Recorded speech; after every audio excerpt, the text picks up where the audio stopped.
Welcome to the Blockchain Report, where we discuss all things blockchain technology, crypto assets, DeFi, NFTs, and much more. Today is your weekly crypto wrap-up or weekly news update, and we'll jump right into the markets. They were hovering right around that $1 trillion market cap. Bitcoin, since we last met, dropped a little bit. I'll show you in the charts. Got ETH dominance 18.5%. Bitcoin dominance 37.4. Got gas at 27. Gwei. We'll check out this little Bitcoin dump over the past week since we last met. Let's see, where were we at last week? I believe that was the 26th. Was it the 26th? Let me check my little calendar right here. And of course, I'm like way back. Oh, it's the 24th, so we were right here. Yeah. So we were trying to hold this trend, broke down. So now it looks like we're getting ready to. I thought we were gonna make a retest of this, but looks like we're still holding, but it's not looking too great. If we get more downside, let's check out the dollar index, because this is what's really determining Bitcoin and its further price drop. So you still got some upside here on the RSI, on the daily. So we could have a little bit more. Let's see what I think this is like a 20-year high or something. Yeah, let's go all the way back to 2002. So 20-year high. Yeah, your next stop's like 110. 111. But anyway, go back to today's. Check out Bitcoin. Let's see, zoom in here. Whee! Yeah, so we're holding this. I mean, we break 19K. It's gonna be a nice downfall. Maybe 16K. I think there's some support. And then, yeah, not much. Although if we go all the way back, yeah. So, could be in store for some more downside. Check on Ethereum. Got some Cardano news that we'll go into, but Cardano's just, oof. I mean, it's like a stable coin. It just doesn't move much at all. But, yeah. So we'll get into the news. Mt. Gox, 137,000 Bitcoin repayment plan delayed. Analyst says fear was unwarranted.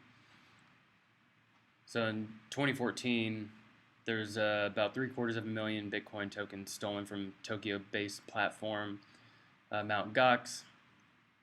And they're scheduled to reimburse creditors over 100,000 Bitcoin starting this August, which was yesterday. I believe they were supposed to start repayment at the end of the month, but news of the repayment supposedly triggered panic in the crypto markets when, even in here, it says that they will not be releasing the Bitcoin. And oh, I'm sorry, I read that wrong. So they were thinking that it was going to cause this cascading effect of a sell-off with all this Bitcoin flooding the market, when in fact it's only going to be released in chunks. So you won't get all this influx into the markets. But there was a lot of fear with this, but they have a repayment plan. It's going to go on for a little while, and I don't think it says in here. Yeah, the plan process could take months, and people won't just dump their Bitcoin if they see Bitcoin was up here and then they get their Bitcoin down here. I'm going to be holding as long as I can. So you do what you want. If you were lucky enough to get any of this Bitcoin back from a hack, then hold on to it. But all this fear was unwarranted and just kind of caused panic. Maybe to try and get weak hands to sell, but hold that bag, son.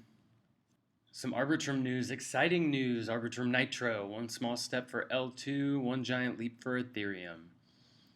So Arbitrum launched their Arbitrum Nitro chain yesterday. Everything's been fully migrated from one. So now you'll have increased throughput, lower fees, next generation rollup architecture is happening, and it's all live now on Arbitrum 1 mainnet. So it took quite a few hours, 2 to 4 hours for the network of downtime before they brought it back up. So increased throughput compared to pre-Nitro, 7 to 10x higher. Advanced cal data compression, which further drives down transaction costs on Arbitrum by reducing the amount of data posted to L1.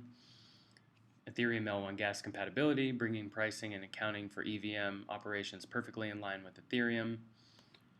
Additional L1 interoperability, including tighter synchronization with L1 block numbers, and full support for all Ethereum L1 pre-complies.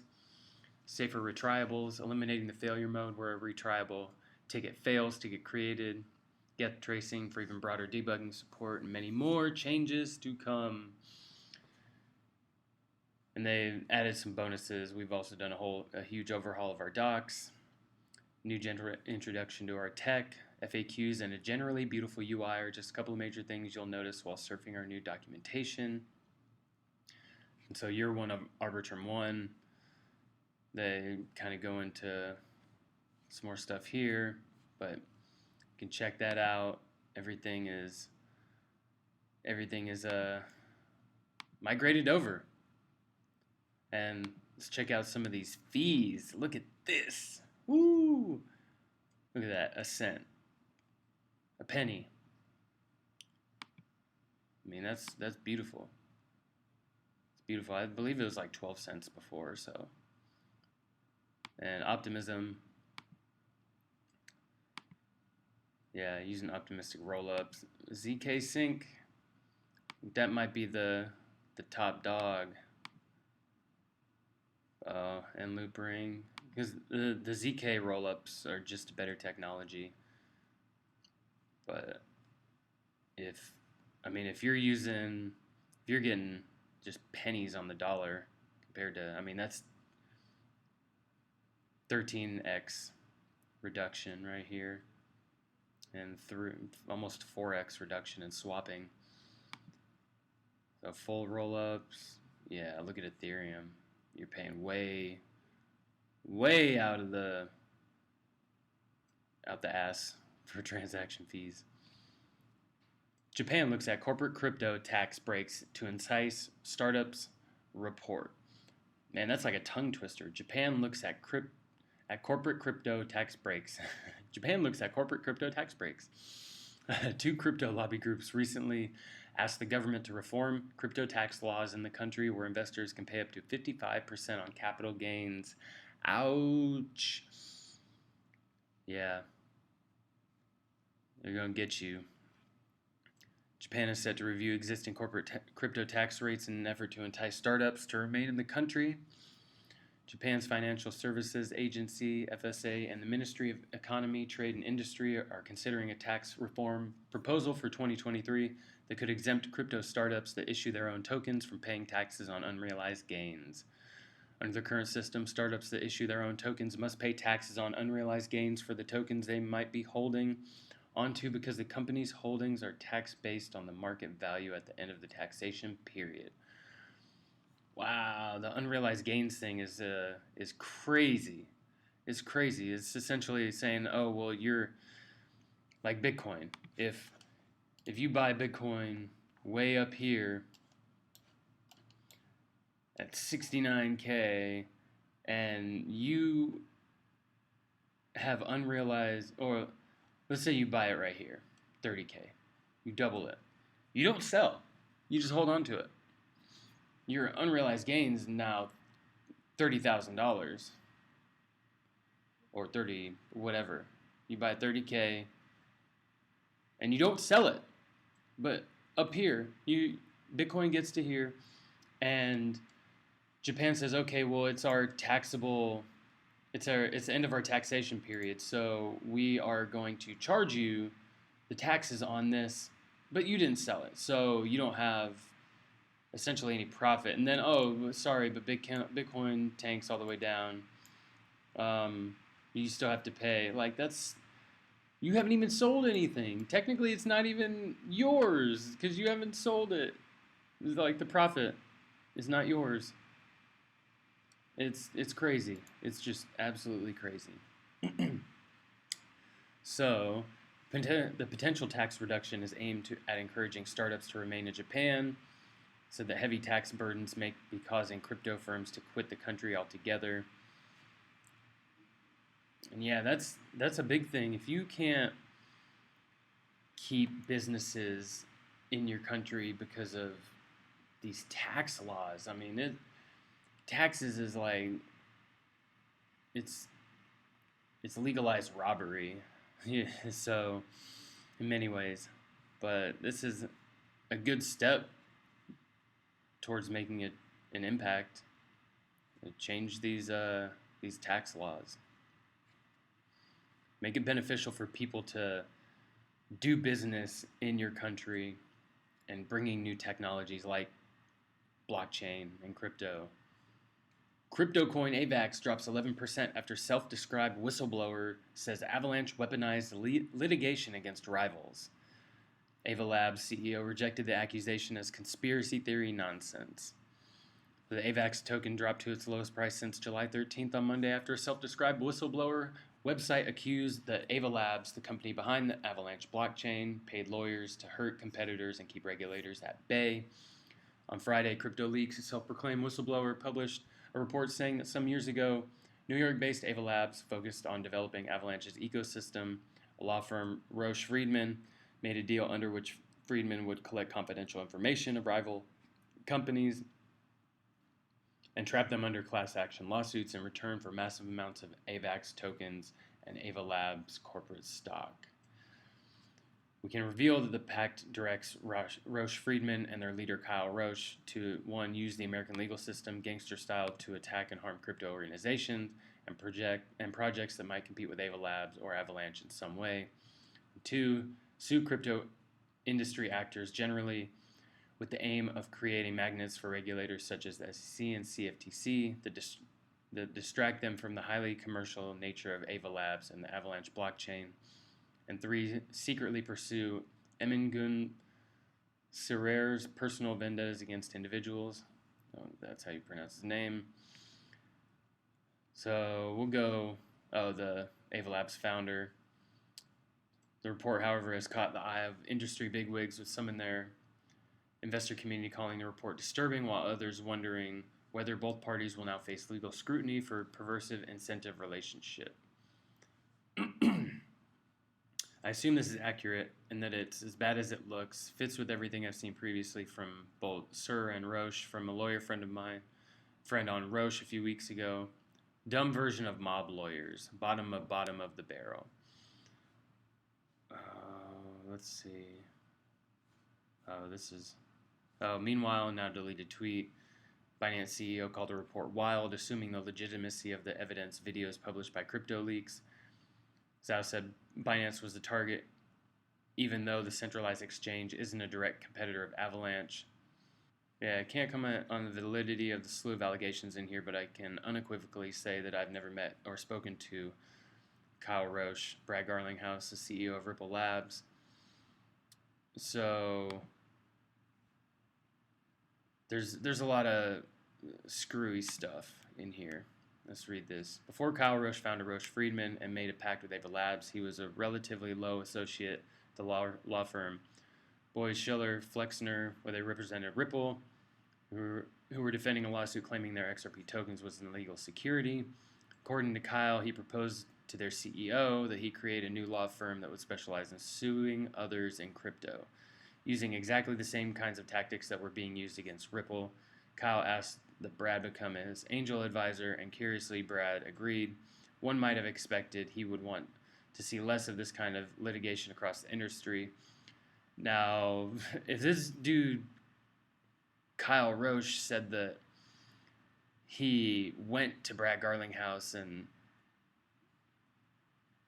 got all this, and you're being called out saying that he never met with you, this guy just has a lot of red flags. This Kyle Roche, and claiming things that aren't necessarily true. He's stretching the truth on things that are already known. Certain funds that he received for reports and business activity, when actually these things that he was doing was normal business for, I guess, lawyers and law firms and the people that they're serving. I'd have to find the video and dig it up, but it was very interesting to see some other insights into his allegations, but they don't really seem to hold much water.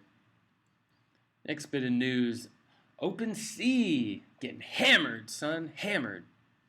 OpenSea turns into NFT ghost town after daily volume plunges 99% from peak. So,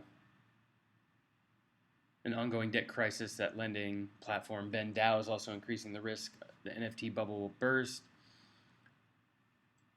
So over the past 90 days, said it's approximately 99% lower than its recorded high of 405.75 million transactions processed per day.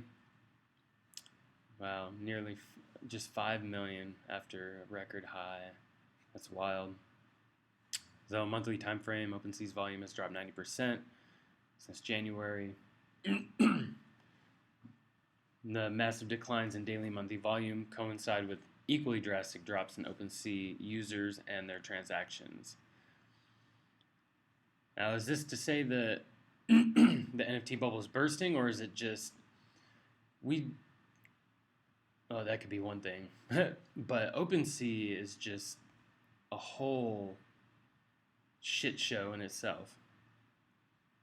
So there's a lot of there's been a lot of issues behind the scenes in OpenSea. It doesn't surprise me that not only did the volume drop, but theirs dropped dramatically. I'd have to look at some other NFT marketplaces to see how their transaction volume look. But I don't expect this to get any better anytime soon. It'll be at least another 6 months to a year.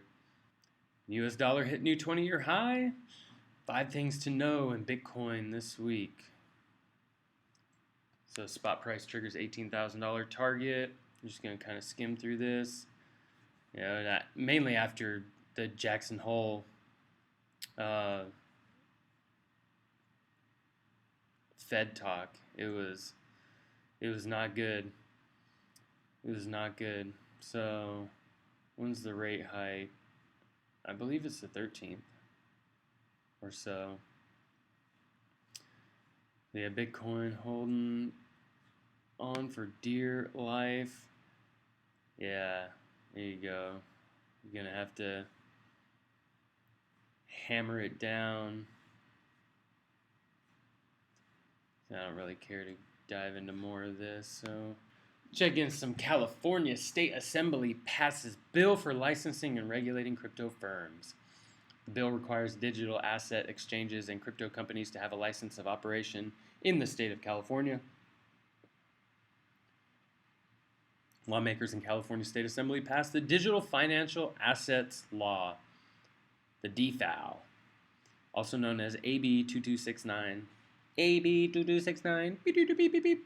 On Tuesday, August 30th. The bill is now in the hands of the state Governor Gavin Newsom, who will either set it in motion or veto it completely.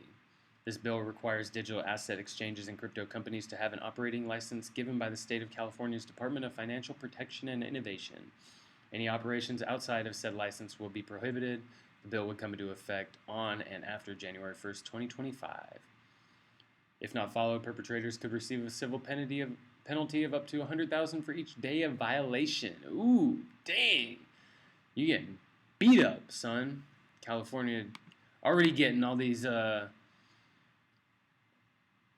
taxes and shit from people. Just another way to get more money. Assemblyman Timothy Grayson, who sponsored the bill, previously stated he understood the excitement around cryptocurrencies and digital assets. I'm impressed by the market's ability to help consumers feel empowered to make financial investments and participate in a system that has, in many cases, felt closed off to them. Grayson also said the news brings on risk due to inadequate regulation. This bill will provide consumers basic but not necessary protections and will promote a healthy cryptocurrency market by making it safer for everyone. And I haven't looked more into this bill, but I mean, some regulation, as long as it's I'll just have to look more into this bill. Actually, let's do that right now. We're just going to look at this right now, right here, right here, right now, right here, right now. No information.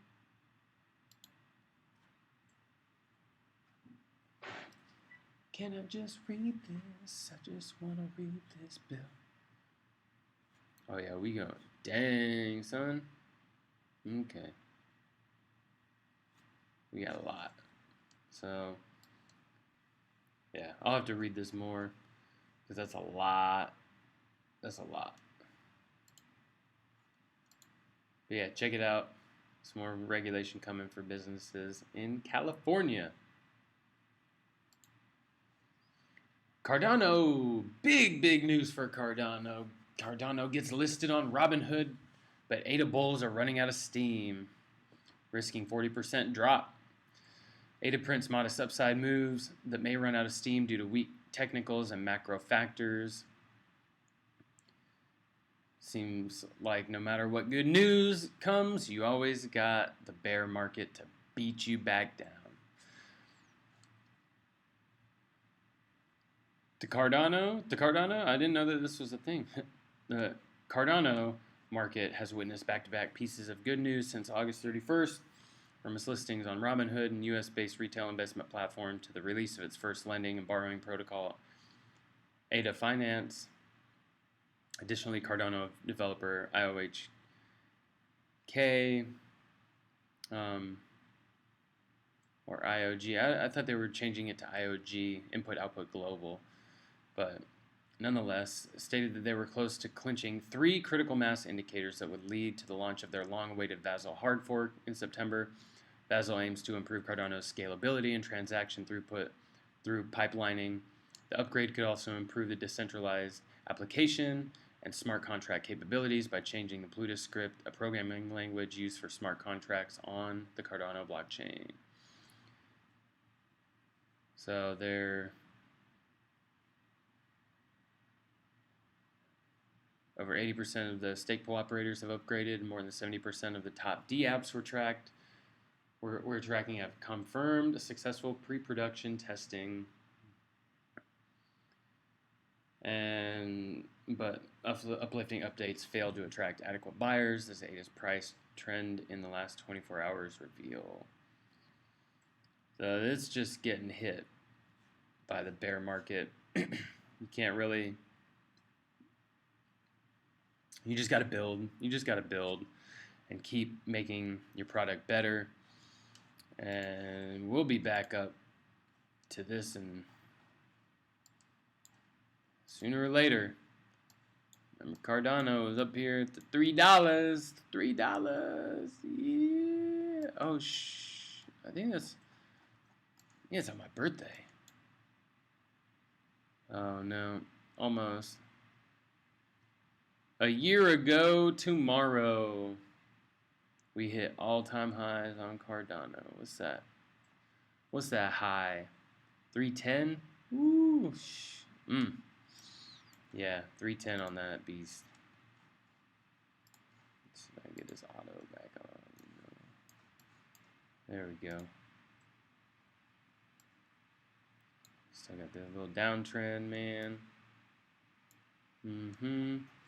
So, Cardano, a lot of big news, a lot of good things coming. They're going to have their hard fork, or their Vasil hard fork, or Vasil hard fork when, probably around the time Ethereum makes their transition to proof of stake. It's supposed to happen on the 6th, the beginning of the migration. But ADA coming in hot, coming in strong. We'll leave you with some DeFi and layer 1 and 2 news. You get Compound borrowing lending protocol on Ethereum launched a new version called Compound 3. It's a streamlined version of the protocol with emphasis on security, capital efficiency, and user experience. ETH layer 2 scaling solution Arbitrum already had their upgrade to Nitro. It's beautiful, beautiful. Decentralized exchange Uniswap engages in talks with multiple NFT lending protocols to build their NFT financialization. According to a social post from Uniswap's head of NFT product, the company is interested in solving both liquidity issues and information asymmetry surrounding NFTs. And here's some of the chains, little protocol metrics, different exchanges, some lending protocols. If you want to check all this out, feel free to jump on over. You can get a lot of cool stuff. Total value locked on different Optimism, ZK, optimistic rollup. I'm sorry. That's the technology. You see Arbitrum and Optimism. Metis and Boba are using those. So most value locked is in the optimistic rollups. I wonder if we will get a move over to ZK rollups if the technology of it is better.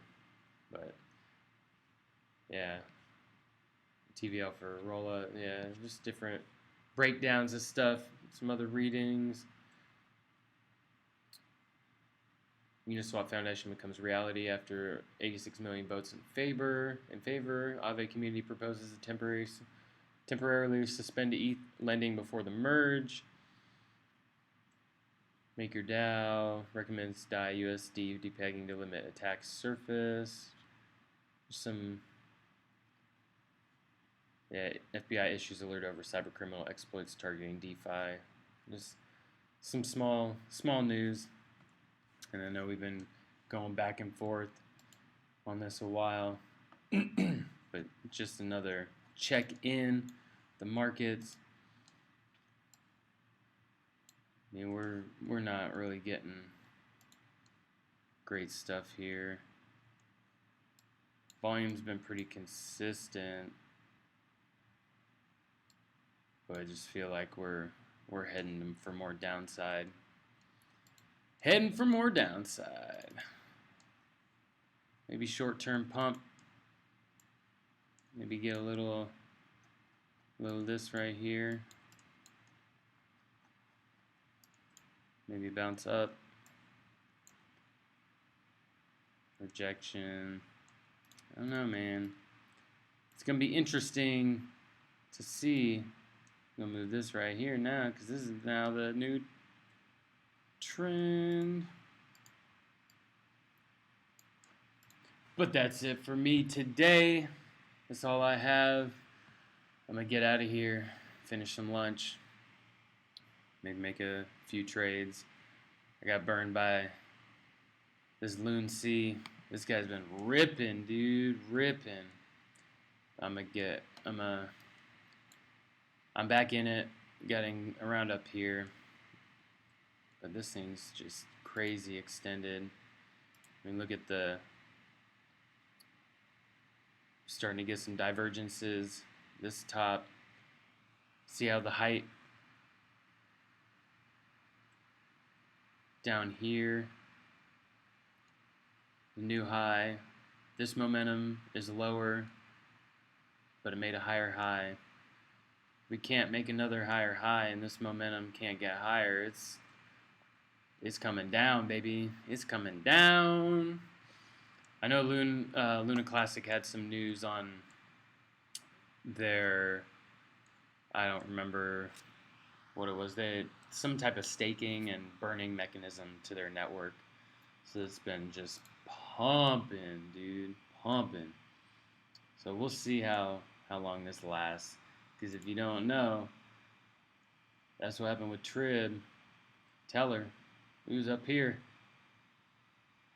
I was shorting from here to here and then got a nice drop down. I got out right around here, but man, that would have been a beautiful, beautiful play. Just holding.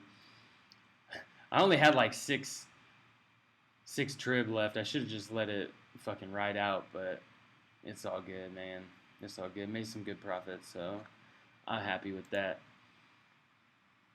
But I appreciate y'all watching, checking in the markets and the news. I know the news isn't the most exciting thing going on, but I appreciate y'all tuning in and checking it out anyways.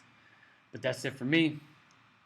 Y'all have a wonderful week, wonderful day, night, wherever you are. I'll catch you on the next one. Peace.